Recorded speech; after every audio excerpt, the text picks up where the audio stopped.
قرار 194 اللي بدي بعودة اللاجئين إلى قراهم ومدنهم اللي تهجروا منها عام 1948. Pour obliger Israël à respecter la résolution de l'ONU, toutes les résolutions de l'ONU, notamment la résolution 194 pour le retour des Palestiniens qui ont été expulsés de Syrie en 1948.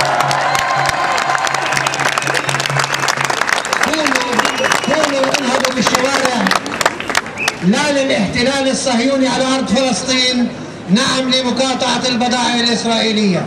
شكرا.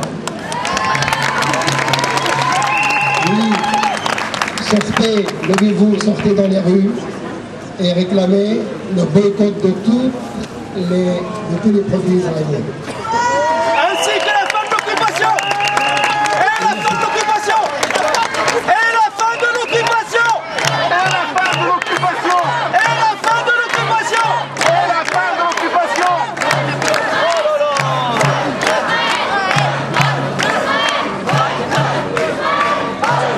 Je vais donner la parole à Yael Sivan, cinéaste israélien, qui va nous parler de l'importance de la campagne boycott des investissements en sanctions. Yael.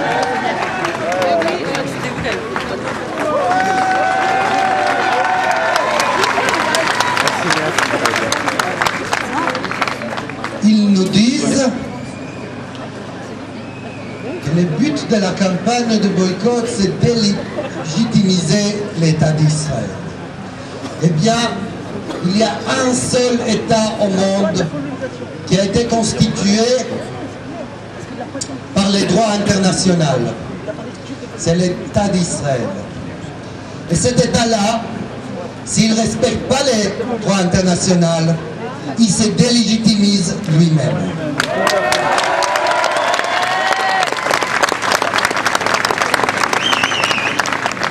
Ils nous disent que le boycott va éloigner les Israéliens qui sont d'une certaine manière contre l'occupation de la solidarité avec les Palestiniens. Eh bien, nous leur répondons, lutter contre l'occupation, ce n'est pas déclarer qu'on lutte contre l'occupation, c'est passer à l'acte. Eh bien, le seul acte qui est un acte non violent, citoyen, c'est le boycott d'Israël.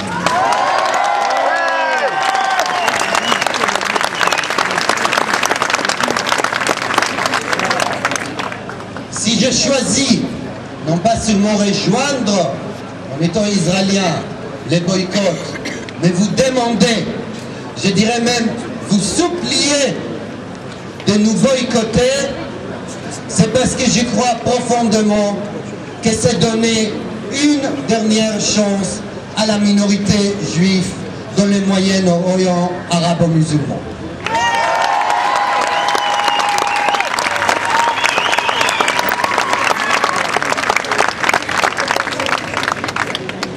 Quand les gouvernements et les décideurs européens, avec la complicité de pas mal de pays arabes, se sont mis de côté d'Israël, c'est nous qui allons faire peser les prix de l'occupation sur Israël.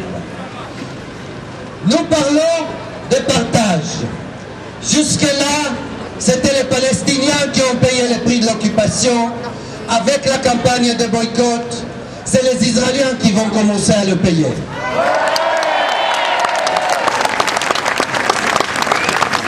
Je n'ai pas d'illusion.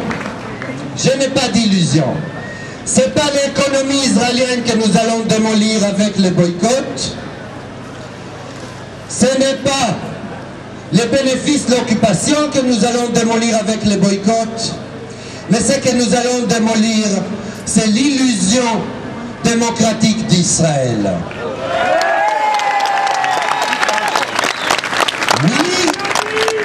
Oui, nous voulons jeter l'anathème sur Israël et nous nous sommes fiers. Oui, nous considérons aujourd'hui qu'il faut arrêter la criminalité israélienne. Parce que quand je suis arrivé en France, j'ai appris le français, vous voyez que ce n'est pas un apprentissage qui a été vraiment réussi. Néanmoins, j'ai appris une petite phrase française. Et ça, c'est le grand paradoxe dans lequel nous nous retrouvons. Ils disent qu'ils sont amis d'Israël.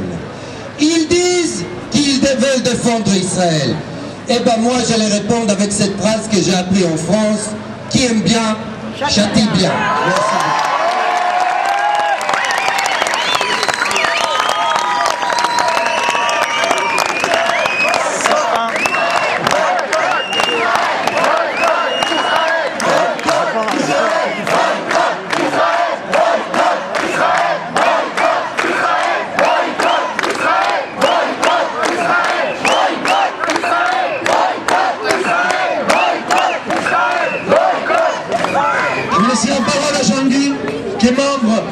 De l'Union juive française pour la paix. J'interviens au nom de l'UJFP, l'Union juive française pour la paix, qui est affiliée au réseau des juifs européens pour une paix juste. Notre bureau national, qui se réunit aujourd'hui à Paris et dont je suis membre, m'a délégué pour vous lire ce message de solidarité contre Agrexco. Des adhérents UJFP de plusieurs régions sont venus aujourd'hui. Agrexco, Carmel et Jaffa sont à Israël ce que les Orange Outspan étaient à l'Afrique du Sud de l'apartheid. Agrexco est un symbole de la colonisation de la Cisjordanie, du vol des terres et de l'eau de Palestine. C'est pourquoi cette société d'escrocs ne doit s'implanter ni ici ni ailleurs. Transformée en plateforme d'écoulement dans toute l'Europe des fruits et légumes des colonies, c'est la poursuite de l'impunité que Frech et Sarkozy accordent à Israël. C'est la poursuite des accords préférentiels entre Israël et l'Europe. En tant qu'association juive attachée à la justice, au droit des peuples à disposer d'eux-mêmes, à la solidarité internationale, c'est tout naturellement que nous soutenons le peuple palestinien pour ses droits contre la colonisation, l'apartheid, l'épuration ethnique, le blocus de Gaza et pour le droit au retour des réfugiés et l'égalité complète des droits pour les Palestiniens d'Israël.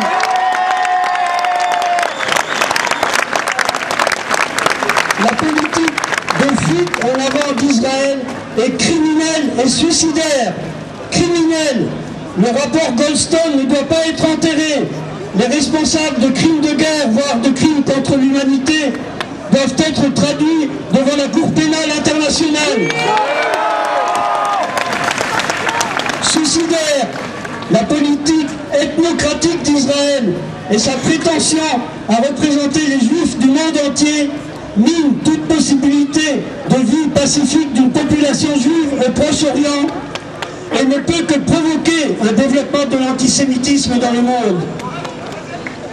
L'impunité persistante dont jouit l'État d'Israël, son constant chantage à l'antisémitisme nécessite de développer la campagne BDS, boycott des investissements, sanctions, sous toutes ses formes, sanctions juridiques, boycott économique, académique, culturel, sportif. L'État français, aiguillonné par le Conseil soi-disant représentatif des institutions juives de France, le CRIF, qui n'est qu'une courroie de transmission de la politique d'Israël et ne représente qu'une minorité de juifs. Cet État l'État français cherche à criminaliser le mouvement BDS. Fillon et Alliot-Marie ont même inventé que nous appellerions à boycotter les produits cachers. Sakina Arnaud a été condamnée pour incitation à la soi-disant haine raciale, nationale et religieuse.